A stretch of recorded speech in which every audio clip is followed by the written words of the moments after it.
I'm fine guys. So how are you? Apa khabar semua? Apa khabar Azlan? Apa khabar Azlan? Nampak nama Azlan yang keluar dulu. Azlan, Tanuja. So semua okey. Dah masuk bab mana sekarang dekat sekolah? Kelas kita dah awalkan hari ni kita ada. Dan esok pun kita ada kelas. Okey. Kita ada kelas hari ni dan juga hari esok. So dekat sekolah dah masuk ke bab mana student? Anda semua dah sampai ke bab mana dah? Oh, dah masuk bab 7. How are you, sir? I'm fine, I'm fine. What about you? Are you fine? Temu kimia. Semua dekat temu kimia, okey?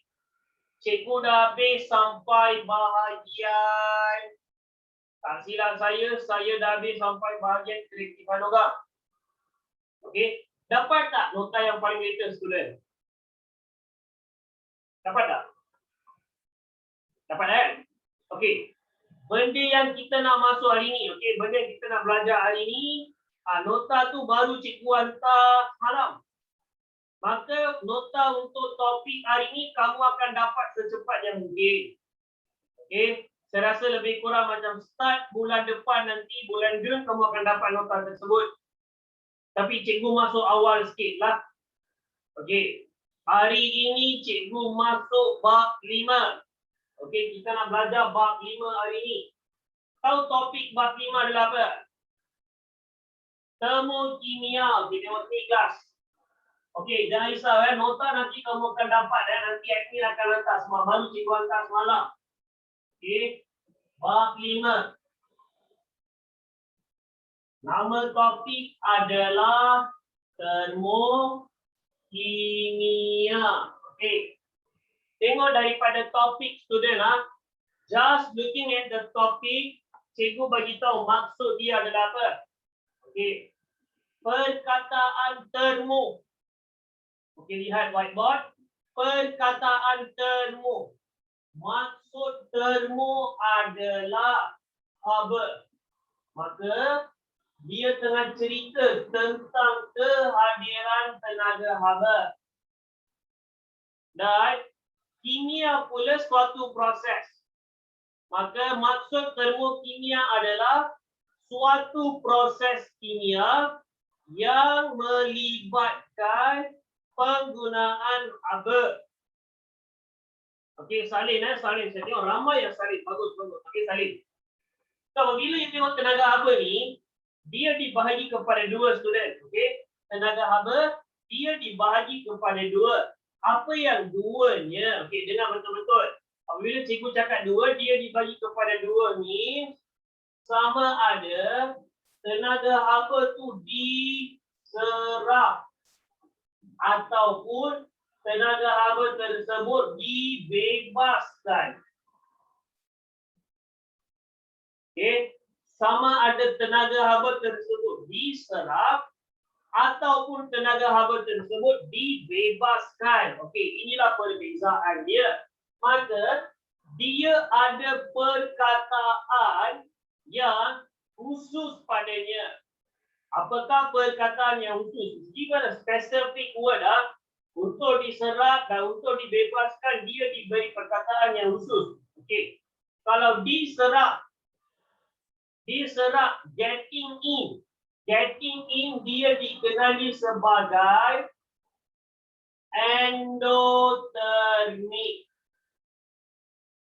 Okay, you are getting in, you menyerap masuk. Okay, endothermic. Manakala dibebaskan tu dikenali sebagai exothermic. Maksud exothermic ni kamu bebaskannya. Boleh faham setakat ni student? Boleh faham ya? Saya ulang lagi sekali. Nama topik termokimia. Daripada topik kita tahu perkataan dia. Maksud termo. Okey. Maksud termo adalah haba. Kimia means process. So termokimia means proses yang melibatkan haba. Jadi haba ni ada dua. Either kamu serap masuk haba tersebut atau kita bebaskan haba tersebut. Dan kita boleh belajar dan nanti kita perlu ingat proses mana atau jenis proses mana yang menyebabkan haba diserap dan jenis proses mana yang terlibat pembebasan haba. Boleh faham setakat ini, student? Boleh faham, Yang mana kamu serap, yang mana kamu bebas. Perlu ingat, student. Kita perlu ingat sebab dua-dua proses ni dia berkaitan dengan ikatan kimia. Okey, tengok sini. Dia berkaitan dengan ikatan kimia. Sama ada sesuatu ikatan tu dipecah. Kamu pecah ikatan tu atau sesuatu ikatan itu kamu dibuat. Adakah kamu pecah ikatan dia atau kamu buat ikatan dia? Boleh faham, student? Okay, alright. Nanti dekat sini apa yang you belajar ni kelas saya dengar. Apa yang you belajar ni basic. Nanti apabila you masuk pemukul, kamu ambil subjek kimia, dia ada satu bab. Nama dia adalah termokemistri, termokimia.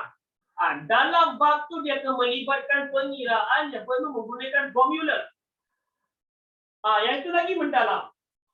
Kita belajar ni basic. Bila dah belajar basic, dah tahu basic tu, masuk pemukul, ambil subjek kimia, kamu akan buat dalam lagi mendalam. So, what is ikatan kimia again? Ikatan kimia means, okay. Contohnya kamu ambil glukosa.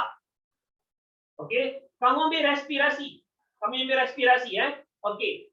Respirasi ni melibatkan glukosa dipecahkan menggunakan oksigen. Kamu akan dapat karbon dioksida dan air. Nampak kan kamu pecah. Okey. Tetapi kamu ambil fotosintesis. Kalau fotosintesis, dia akan menyerap air, dia akan menyerap karbon dioksida, dia wujudkan glukosa. Faham? Kalau kita pecahkan glukosa, kalau fotosintesis, dia combine menghasilkan glukosa. Inilah perbezaan dia. Maka, kita respirasi, kita membebaskan apa? Maka respirasi adalah exothermic. Cikgu bagi satu ni. I'm giving you one example. Okay? Respirasi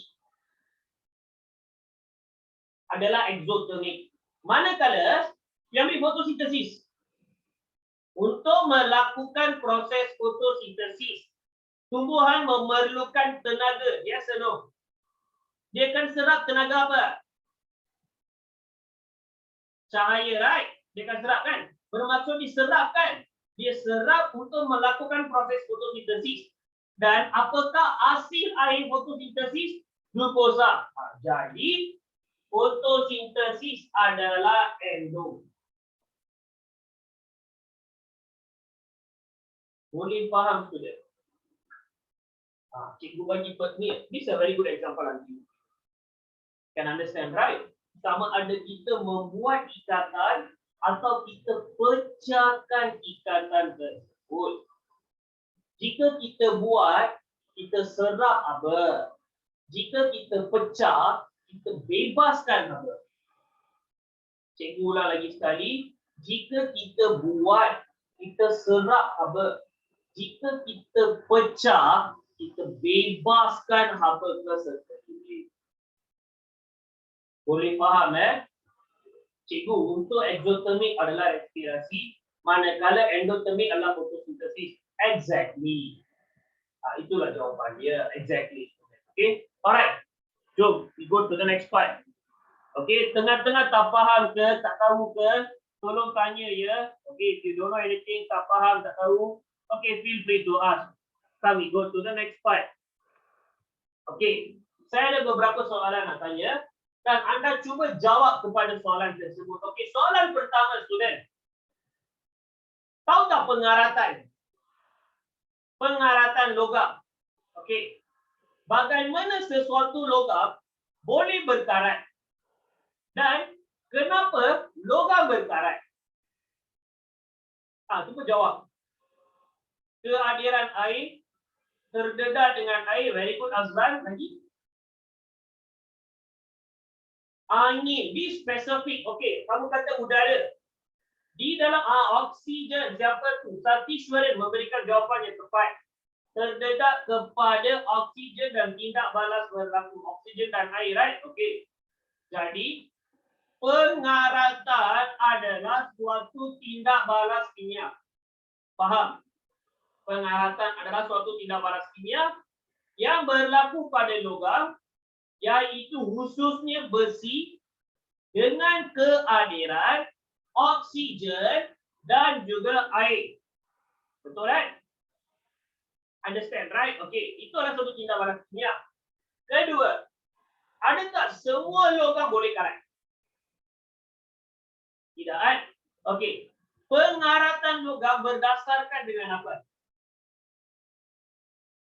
Kereaktifan. Saya dah nampak je Tanuja cakap. Daripada pergerakan mulut dia, saya dah tahu jawapan dia. Dia kata kereaktifan. Very good Tanuja. Ikut siri kereaktifan logam. Betul kan? Betul kan? Sebab jika kita melibatkan siri kereaktifan logam, bukan semua logam yang akan apa? Karat. Boleh faham setakat ni ya? Okey. Kenapa saya tanya soalan tu? Sebab itu merupakan pengenalan bagi topik ini. Okey. Setiap tindak balas kimia. Contoh kelas, contoh tindak balas kimia Cikgu dah bagi respirasi, saya dah bagi fotosintesis.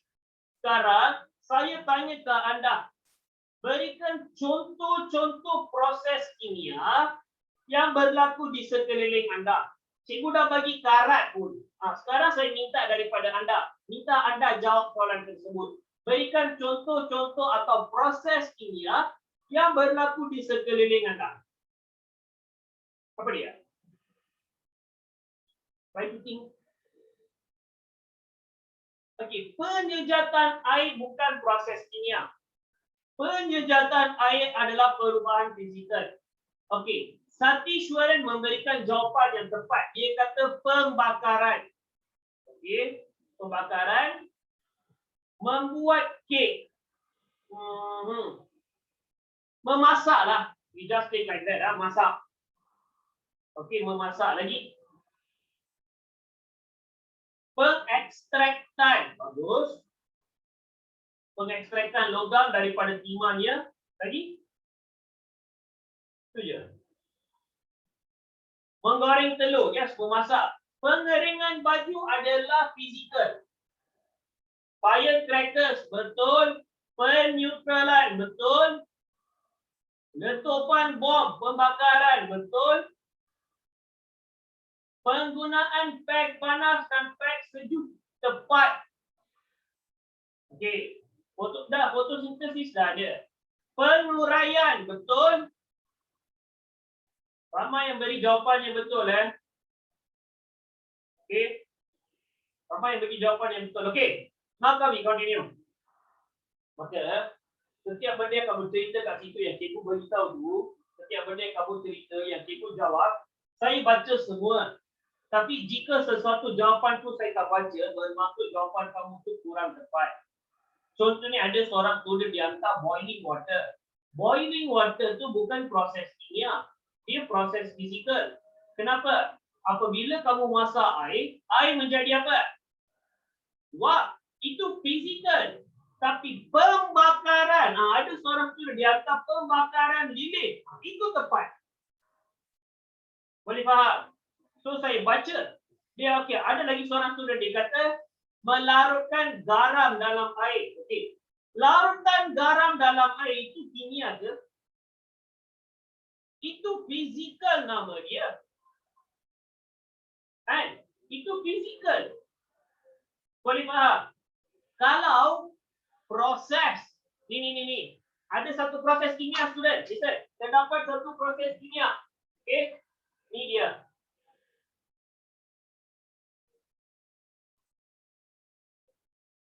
Nampak? Ini adalah tindak balas kimia. Understand? Ini adalah tindak balas kimia. Electrolysis. Penyutralan. Itu semua adalah tindak balas kimia. Ada seorang student macam mana untuk memastikan sama ada proses kimia atau tidak. Disebabkan itulah saya mengajar kamu sains. Dan disebabkan itulah saya suruh you baca dengan banyak. Ada tanuja untuk pengantaran karbon. Betul. Okey, pembakaran bunga api. Betul. So, kamu ni perlu arif. Perlu pandai untuk memisahkan kimia, fizikal. Boleh faham student? Boleh faham kan? Saya rasa dalam form 2 pun kamu dah belajar benda ni. Kalau tak silap cikgu, form 2 bab 6. Asid dan alkali kamu dah belajar proses pentitratan. Ingat, ada conical flask, lepas tu ada apa? Ada buret. Dalam buret ada asid. Dalam conical flask ada alkali. Kamu letak indikator, kamu akan release, dia akan turun drop by drop, yes or no? Lepas tu you will tilt. So you ada endpoint. Titik akhir nama dia. Bila you nampak ada perubahan warna, terus apa you buat? You stop. Ada kan? Itu nama dia tindak balas kimia lah tu. Tapi saya tengok ramai yang bagi tahu boiling, condensation, evaporation, sublimation. Semua tu bukan tindak balas kimia, itu perubahan fizikal kepada solid to liquid, liquid to gas. Boleh faham student? Faham kan? Benda senang. Jadi, contohnya kelas, setiap tindak balas kimia ni disertai dengan perubahan bentuk tenaga. Contohnya, tenaga kimia kepada tenaga elektrik. Bagi saya contoh dia kelas. Penukaran tenaga kimia. Tenaga kimia kepada tenaga elektrik. Apa contoh dia? Kita gunakan dalam kehidupan harian kita lah. We using this in our daily life. Something from tenaga kimia to tenaga elektrik. What is it, student? Air, bukan? Think. Apa dia? Tenaga kimia kepada tenaga elektrik. Seorang student nama dia Naresh Mani. Kamu dah dekat dah. Benda yang kamu sebut tu dalam dia ada apa? Kamu tak tahu ya? Bagus Naresh. Ni apa ni student? What is this? Battery. Faham? Okey, battery. Boleh faham kan? Okey. Dalam bateri tenaga kimia. Tetapi tenaga kimia tu menghasilkan tenaga elektrik. Boleh faham? Boleh faham? Okey.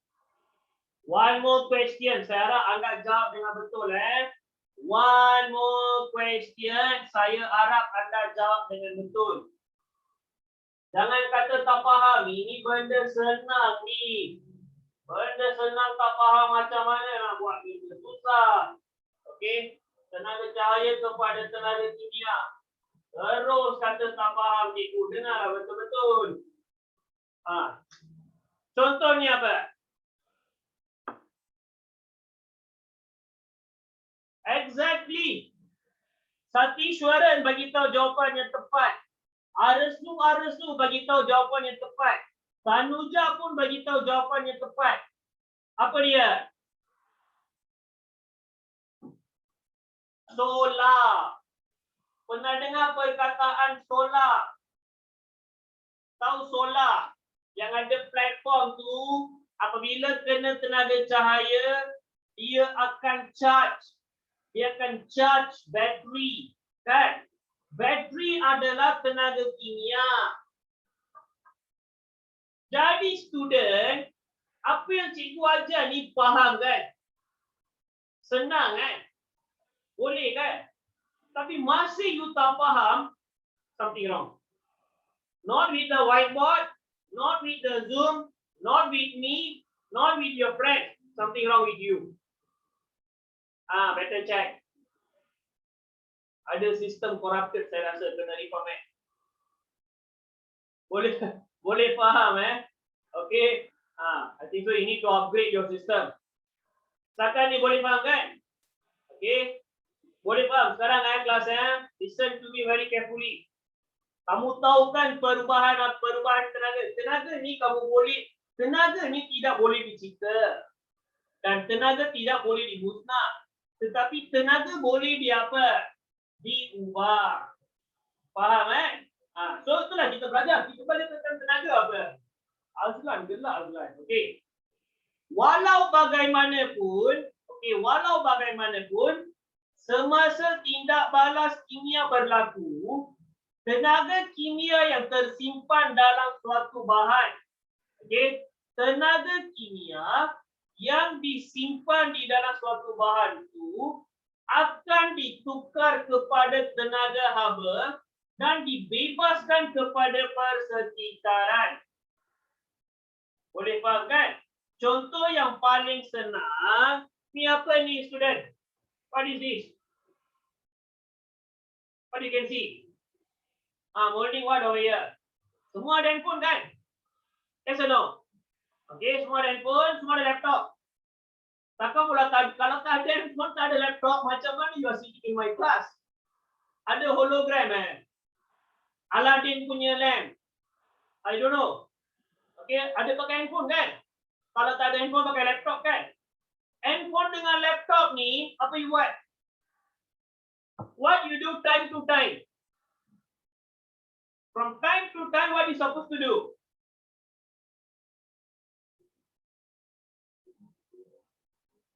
Charge. Kamu perlu charge dia. Okay, kenapa kamu charge dia? Kenapa kamu charge? Kamu kata charge? Kenapa charge? So that we can use again. Untuk adakan tenaga. Boleh guna sekali lagi untuk membekalkan tenaga. Semasa kamu charge, pernah tak kamu pegang handphone kamu ke laptop kamu? Apa kamu rasa? Apa kamu rasa? Panas. Tengok, semua bagi tahu jawapan yang tepat. Panas, cikgu. Panas, cikgu. Itulah saya kata. Apabila berlaku penukaran tenaga. Dengar Apabila berlaku suatu penukaran tenaga, definitely either dia bebaskan tenaga haba atau dia akan apa? Absorb the tenaga haba. Boleh faham? Apabila berlaku perubahan tenaga, either kita absorb, kita serap ataupun kita bebas. Sekarang masa you charging, okay, masa you charge, tenaga elektrik tukar menjadi tenaga kimia. Okay, tengah berlaku kan? So, bila tenaga elektrik tukar menjadi tenaga kimia, ada beberapa peratusan tenaga elektrik itu akan terbebas ke persekitaran dalam bentuk tenaga haba. Boleh faham Ada masalah student? Ada kan? Sometimes dia akan terlalu panas. Pasal tu akan berlaku apa? Kes-kes semua pernah berlaku. Apa dia? Meletup. Pasal itulah saya kata, kalau boleh jangan guna peralatan elektrik ni apabila kamu tengah apa? Kamu tengah apa? Apabila kamu tengah charge. Boleh faham setakat ni student? Okey, saya dah bagi brief introduction Okey. Seterusnya, termokimia. Termokimia ialah kajian tentang perubahan apa? Termokimia perubahan apa? Kita tulis kat sini.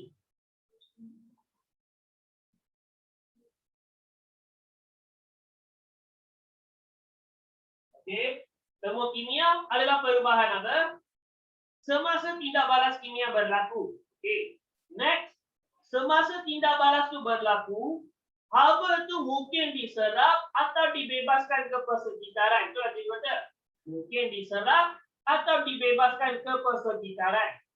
penyerapan atau pembebasan haba dapat diperhatikan semasa tindak balas tersebut. Macam mana kita ukur haba tersebut? Macam mana kita nak ukur penyerapan dan pembebasan haba? Alat apa yang kita guna? Kita gunakan alat apa untuk mengukur haba? Termometer. Bagus pun. Nama pun termo. Can see termo, right? Dan maka alat yang kita guna adalah termometer. Pernah guna termometer tak, student? Termometer pernah guna? Sekarang pergi mana-mana pun kita perlu apa? Sebelum you masuk ke dalam suatu premis, apa yang kita perlu buat?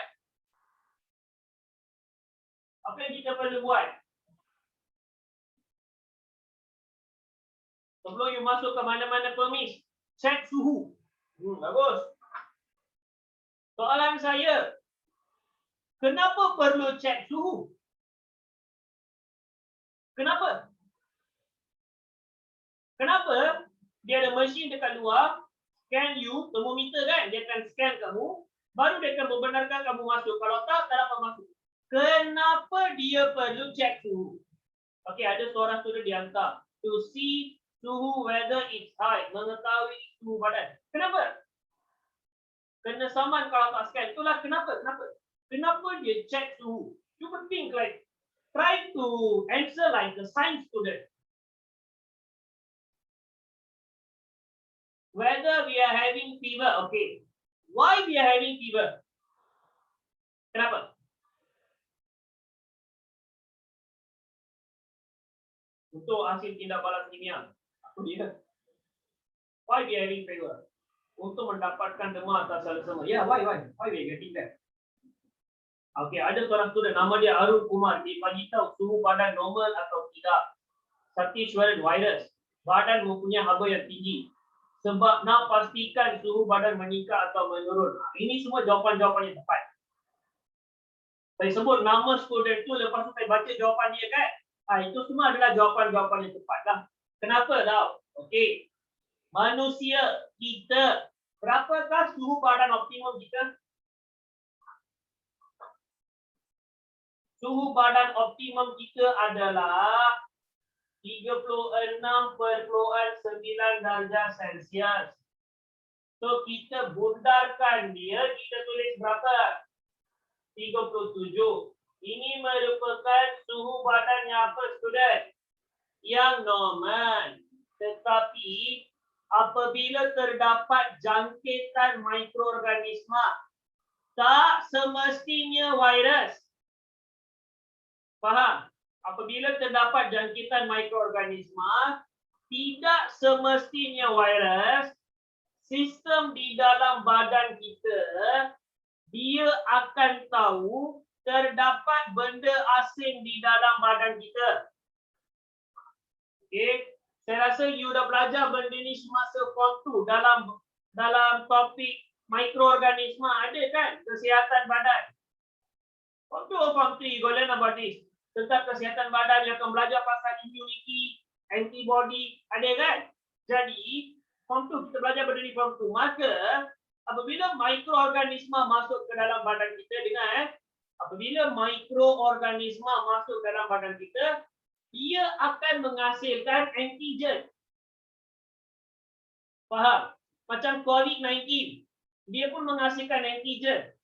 Antigen ni menyebabkan kita jatuh sakit.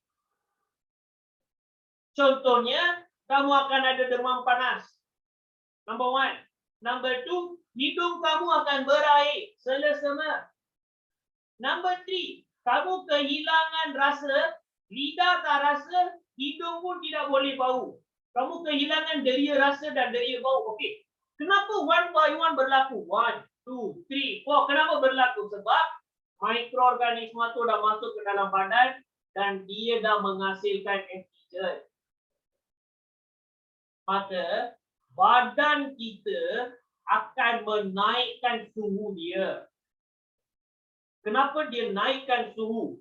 Untuk membunuh mikroorganisma tersebut. malangnya bukan semua dapat mengatasi jangkitan tersebut, student. Boleh faham? Disebabkan itu ramai dapat dan meninggal. So, mereka tidak dapat menghasilkan antibody. Ataupun antibody dihasilkan itu tidak dapat cukup. Kenapa mikroorganisme menghasilkan antigen? Itulah dia akan buat. Dia macam enemy. Imagine, you and another country having a war. Enemy come to your country. What he will do? Sit with you, drink beer. What he will do? He definitely tembak kita, right? Yes or no? Dia bukan saja tembak kita, dia akan musnahkan semua tempat ni. Lepas tu dia akan apa? It just possess, take everything. Exactly lah micro. So, apabila dia masuk dalam badan kita, okay, apabila dia masuk, what dia akan buat? Dia akan destroy one by one, dia akan timbak satu persatu. Itulah nama dia antigen. So, kita dah tahu ada enemy nak serang. Apa kita akan buat? Kita akan hantar askar kita, right? Untuk serang balik mereka. Dan kita, kalau boleh, kita akan menang. Nah, itulah nama dia antibody. We need to fight back. Jadi, apabila berlaku peperangan dalam badan kita, pasal tu suhu badan kita apa? Shoot up. Dia meningkat. Faham? So, apabila dia scan, suhu meningkat, dia tahu kamu ini ada masalah. Dan orang yang masalah macam ni, apa dia boleh buat? They can transmit to others. Sebab kebanyakan penyakit seperti COVID-19, SARS, adalah penyakit yang boleh menyiap orang lain itu melalui udara. Kita cakap, dia keluar helium tau. Maybe you tak nampak, tapi keluar helium. Ada titisan-titisan mikro yang kecil.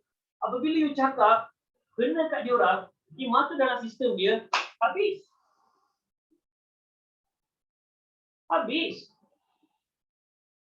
Boleh faham, student?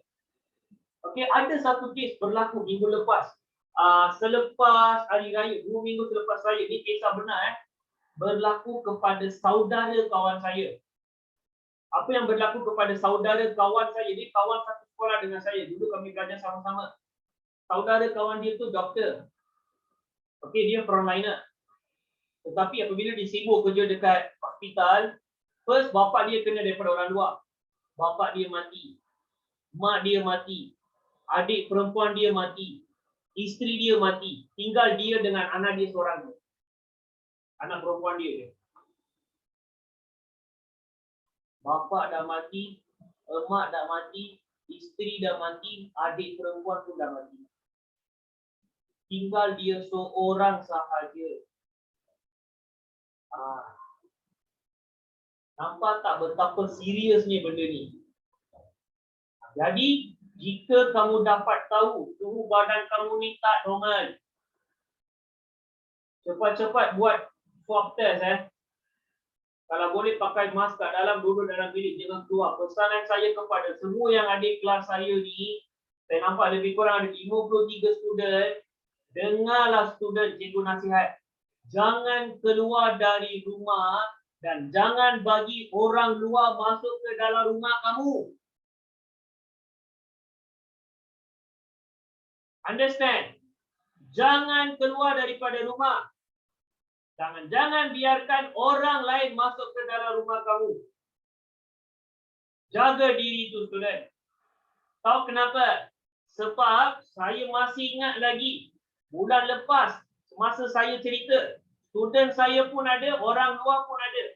Saya bagi tahu mereka, jaga tangan, jangan keluar. Mereka tak dengar. You tahu apa yang terjadi kepada yang tak dengar? Sekarang mereka tak hidup lagi dah. I'm not lying. Ramai orang yang saya pesan minggu lepas, minggu sebelum tu pun saya sudah bagi tahu, jangan keluar. Mereka tak dengar. Kena ICU, terik. Tak mati dah. I'm telling you right now, this is a serious thing. Boleh faham, student? Any questions so far? Boleh faham? And stay inside. stay inside. Then it's the best we can do, stay inside. Okay. So come we go to the next slide. So jenis tindak balas ada dua. Apa dia kelas? Dua jenis tindak balas tu. Satu exothermic, lagi satu apa? Endothermic. Boleh faham kan? Okay. So exothermic, endothermic kamu dah tahu. Nanti dia akan ada lukisan dia. Usually dia akan bagi lukisan dalam bentuk conical plus. Okay. So example like exothermic means ni exo kan? Maybe lukisan dia simple je. You just draw a conical plus like this. Okay, you just draw a conical plus. Lepas tu you just do the arrow out. Nampak student? Okay, ini exo. Kalau endo, okay, kalau endothermic, this side we look like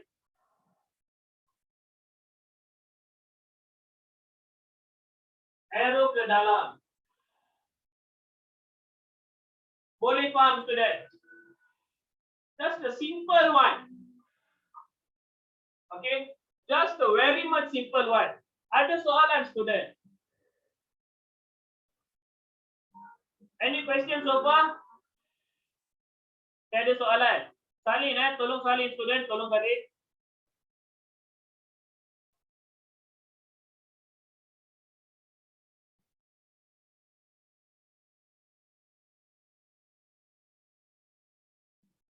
Okay. So, exothermic suhu semakin meningkat, endothermic suhu semakin berkurang. Okay, I repeat again. Exothermic suhu semakin meningkat, endothermic suhu semakin berkurang. Hey, check your body temperature time to time. Time to time, make sure you check your body temperature. Okay. So guys, I just give you some time. Those who want to take note can take note. Those who want to take a screenshot, you can take a screenshot. Later I will erase this. Okay, quickly student.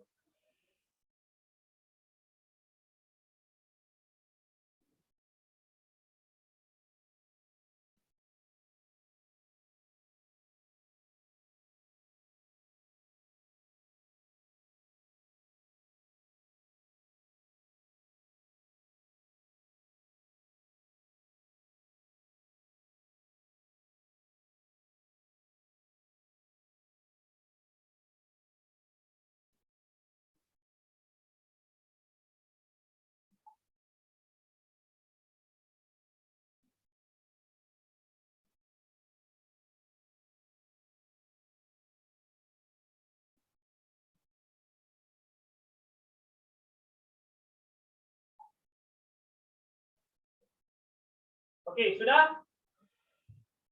Sudah Can I erase these guys? Can I erase? Alright. No problem, Yeah, I'm going to erase it.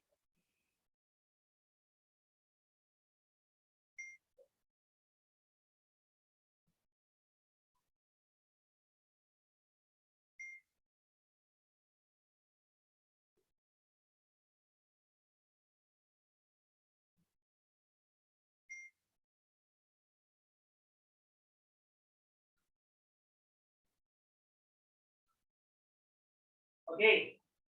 Seterusnya, okay. Here example. First example cikgu nak bagi adalah untuk tindak balas exothermic. Make sure salin Okay. Example pertama, cikgu bagi untuk tindak balas exothermic.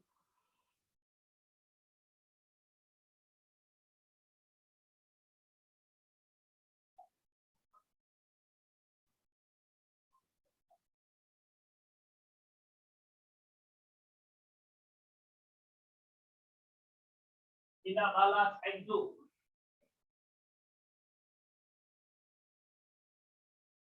Okay. Apabila suatu tindak balas student, okay, apabila kita nak buat satu tindak balas, dia melibatkan dua benda. Apakah dua benda yang terlibat dalam suatu tindak balas? Tindak balas melibatkan pertama bahan dan kedua adalah asid. Okay. Tindak balas dia melibatkan bahan dan keduanya adalah asid. Okay.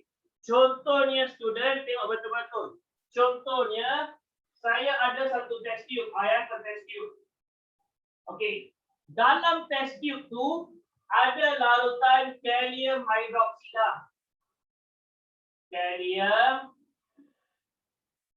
hidroksida. Boleh faham kan? Kalium hidroksida adalah sejenis alkali. Okey. Dalam larutan kalium hidroksida, saya masukkan asid nitrik. Okey. Saya masukkan asid nitrik. Okay, kita ada kalium hidroksida. Dalam kalium hidroksida tu saya masukkan asid nitrik. Okey. Selepas dah masukkan asid nitrik, saya kacau dia. Okey. Selepas dah kacau, apakah nama hasil tindak balas ini, student? Apakah nama hasil tindak balas? Asid nitrik bertindak balas dengan kalium hidroksida. Apa hasil dia?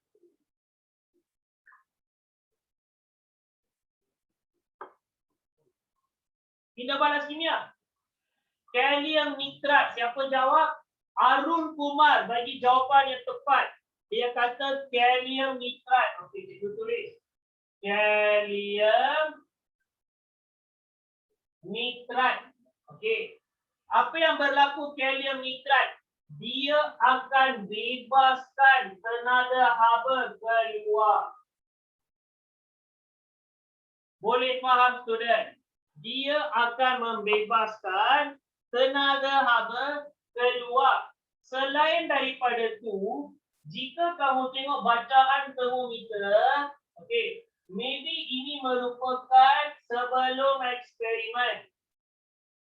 Tetapi selepas eksperimen, kamu akan perhatikan bacaan itu dah naik. Boleh faham, student? Jika kamu nampak bacaan termometer naik, itu adalah exothermic. Boleh faham? Okey.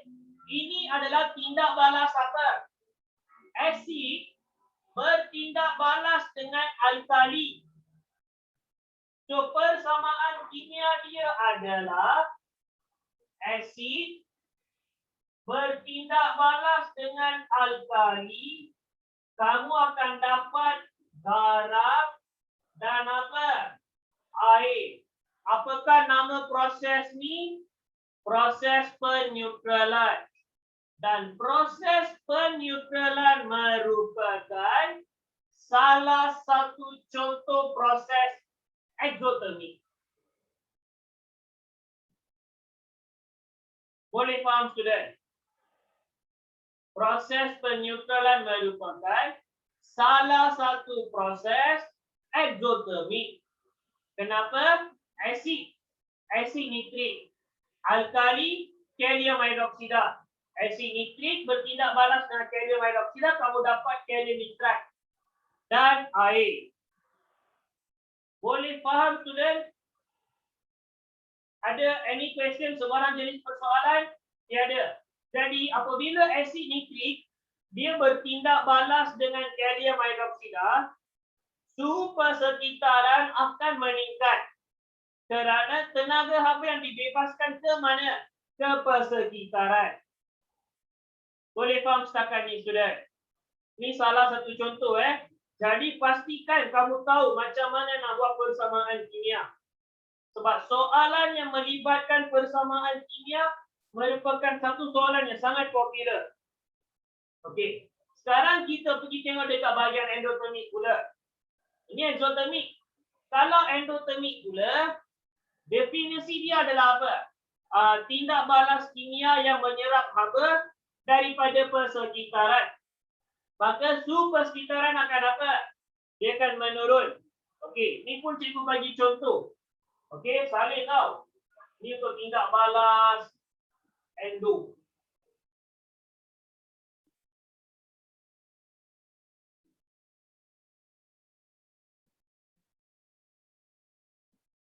Okey, tindak balas endotermik. Apa yang kita guna dalam tindak balas endotermik? Exactly the same thing. Okey, ada test tube. Dalam test tube ni kamu isi dengan air sulin ataupun air tulen. Kamu boleh isi dengan air sulin ataupun kamu boleh isi dengan air tulen. Okey, dua-dua ni kamu boleh isi ke dalam dia. Lepas tu plus kita masukkan 1 sudu serbuk kalium sulfat. Kalium sulfat. Air sulen. Dalam air sulen kita masukkan apa? Serbuk kalium sulfat. Okey. Selepas kamu dah masuk dengan serbuk kalium sulfat, kamu kacau dia. Faham? Selepas kamu dah kacau, kamu akan dapat apa, student? Kamu akan dapat larutan kalium sulfat. Boleh faham? Kamu akan dapat larutan kalium sulfat. Bukan itu saja. Apa di sekeliling telah diserap masuk ke dalam larutan kalium sulfat. Dan apabila kamu nampak bacaan termometer, ini merupakan bacaan termometer yang awal. Okey, ini merupakan awal. Selepas dah kacau, you letak balik, kamu akan nampak bacaan termometer bagi air. Dia dah kurang. Ini meningkat, ini dah berkurang. Boleh faham, student? Kamu kena tengok paras dia. Okey? Kamu perlu perhatikan paras termometer tu, student. Daripada pemerhatian paras termometer, kamu boleh dapat jawapan dia. Ada sebarang jenis persoalan. Maka dikata apabila serbuk kalium, okey, apabila serbuk kalium sulfat bertindak balas dengan air, suhu persekitaran menurun kerana tenaga haba diserap dari persekitaran. Bagaimana cara untuk menguji kehadiran gas yang dibebaskan? Okey. Gas, kita nak tahu gas, kita ada kayu uji membara, kita ada kayu uji bernyala. Kita boleh menggunakan kertas litmus yang lembap. Kalau gas tu gas oksigen, dia membantu pembakaran. Jika dia membantu pembakaran, kita akan dapat tahu bahawa kayu uji yang membara ni dia akan menyala. Kalau hidrogen, kayu uji menyala ni akan menghasilkan bunyi apa? Bunyi pop dan api itu dipadamkan. Jika dia adalah gas seperti klorin atau bromin, ini merupakan gas yang bersifat pelumpuh. Maka kamu boleh menggunakan kertas litmus yang lembap. Apabila kita masukkan kertas litmus yang lembap, kamu boleh perhatikan kertas litmus tu dia akan menjadi warna. Dia akan menjadi lentur. Macam warna biru tidak menjadi warna biru. Kalau merah dia tidak menjadi warna merah. Boleh faham student setakat ni? Ini adalah cara untuk mengetahui bahawa sesuatu tindak balas tu membebaskan gas dan gas apa. Kalau karbon dioksida, air kapur. Dan air kapur akan menjadi apa? Menjadi keruh. Boleh faham setakat ni, student? Boleh ya? Ni benda senang kelas. Okey, ni merupakan benda senang. Okey. So tulis. Cikgu bagi example satu peneutralan. Lagi satu example adalah sebelah air tulen apa, sir? Air tulen. Ini deflection, kita nampak. Ini nama dia air tulen. Air tulen. Anda can see ya? Pure water. Air tulen nama dia. Okay. And then, okay. Bagi exothermic, salah satu proses dia adalah respirasi. Okay. Cikgu persamaan perkataan untuk tindak balas exothermic ni salah satu persamaan perkataan dia. Okay. Sebab bagi respirasi, apa persamaan perkataan bagi respirasi, student? Siapa ingat lagi persamaan perkataan bagi respirasi? Glukosa campur dengan apa? Oksigen. Maka hasil tindak balas dia akan menghasilkan apa? Karbon dioksida campur air campur tenaga.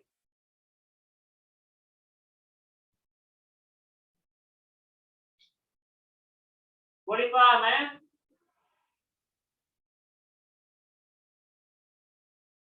Any question? Tu respirasi.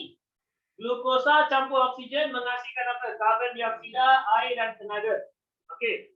Selain daripada respirasi, pembakaran bunga api. You can write down proses pembakaran.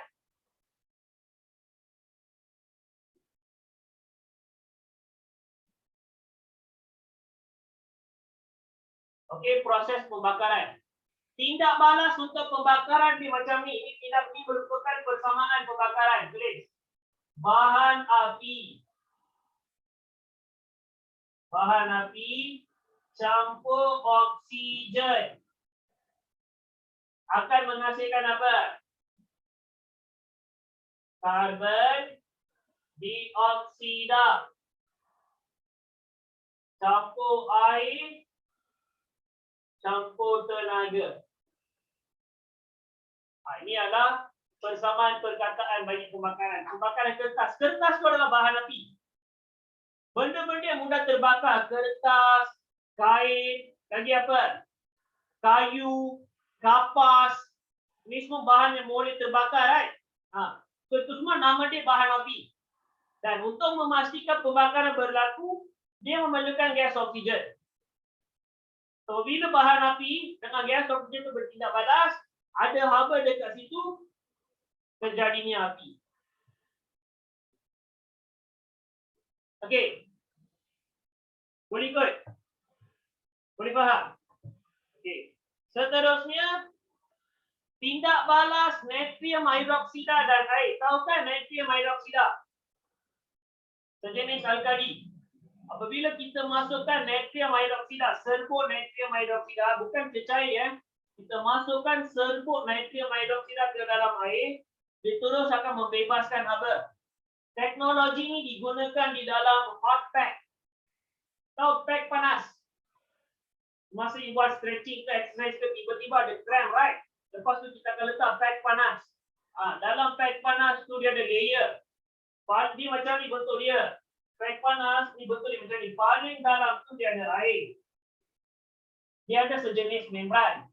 Lepas tu, dalam membran tu ada serbuk natrium hidroksida. So, apabila you squeeze, apabila you pecik, membran tu akan pecah. Apabila dipecah, serbuk natrium hidroksida dengan air akan apa? Campur. Apabila dicampur, quickly dia akan bebaskan tenaga haba. Boleh faham? Itu nama dia pack panas. Yes, pack panas adalah exothermic, student. Okay. Respirasi dan proses pembakaran adalah untuk exothermic kan? Ya. Okey, ya, jawapan dia ya. Pack sejuk serbuk lain, nanti kita akan tengok. Pack sejuk menggunakan serbuk amonium klorida. Pack sejuk menggunakan serbuk amonium klorida. Any question, guys? Quickly, we have only 1 more minute. Quickly. Quickly, student. Quickly, any question you can ask. Cepat. Quickly, student.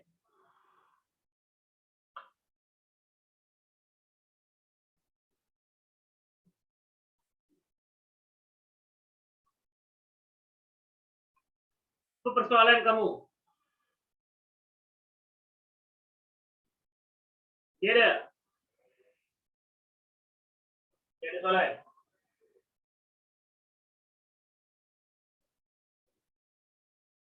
Cepat, student. Cepat.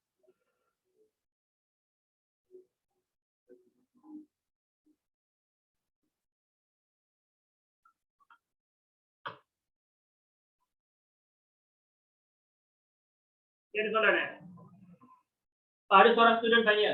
Sepengaratan besi tindak balas endotermik atau exothermic? Pengaratan besi adalah exothermic.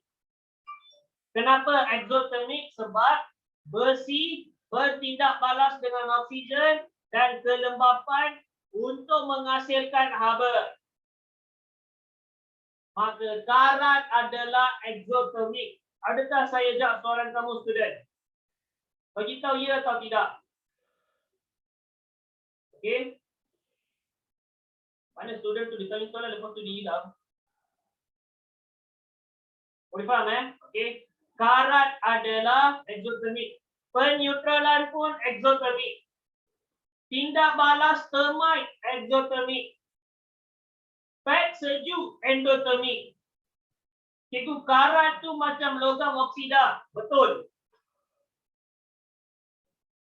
Logam oksida, besi oksida, karat lah nama dia. Baiklah, okey. Saya rasa kita dah sampai ke penghujung kelas kita. Saya rasa cikgu akan berhenti di setakat ini. Nanti kelas kita untuk hari esok, cikgu akan sambung daripada mana cikgu berhenti hari ini Okey. So by that, dengar pesanan saya. Stay inside, stay safe guys. Okay. So by that, take care, goodbye, and have a nice day everyone. Okay. Stay healthy.